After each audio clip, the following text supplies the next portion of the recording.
আর যখন খারাপ মানুষ মারা যাবে, জাহান্নামের থেকে একেবারে পচা বস্তার মতো একে দুর্গন্ধযুক্ত কাপড় নিয়ে আপনার জন্য অপেক্ষা করবে।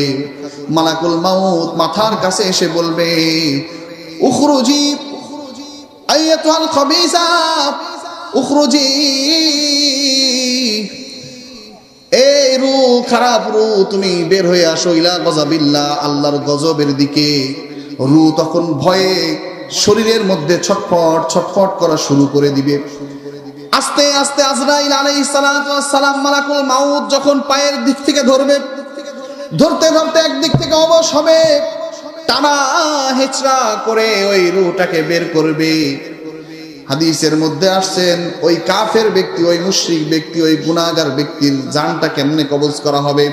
একটা লোহা যদি ভেজা পশমের ভিতরে চুবানো হয়, আর ভেজা পশম থেকে যখন লোহাটা তোলা হবে, ওই লোহার গায়ে যেমনি ভাবে ওই পশমগুলো লেগে থাকবে, উলগুলো লেগে থাকবে, ওইটা খুঁটে খুঁটে যেমনি ভাবে বের করা হয়, ওই রকম গুনাহগারের জানটা ওই রকম কষ্ট করে বের করা হবে।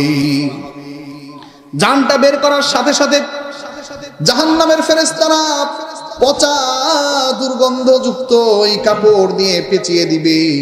যখন উঠতে থাকবে আর দুর্গন্ধটা পুরা দুনিয়ার ভিতরে ছড়িয়ে যেতে থাকবে, দুর্গন্ধ পুরা এলাকার ভিতরে ছড়িয়ে যাবে। ফেরেশতারা দুর্গন্ধে টিকতে পারবে না, জিজ্ঞেস করবে এই লাশটা কার, এই রূহটা কার? ফেরেশতারা উত্তর দিবে অমুকের বেটা অমুক।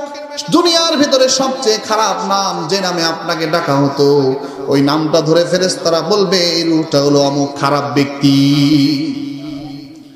আস্তে আস্তে আসমানে উঠতে উঠতে প্রথম আসমানে চলে গেলেন।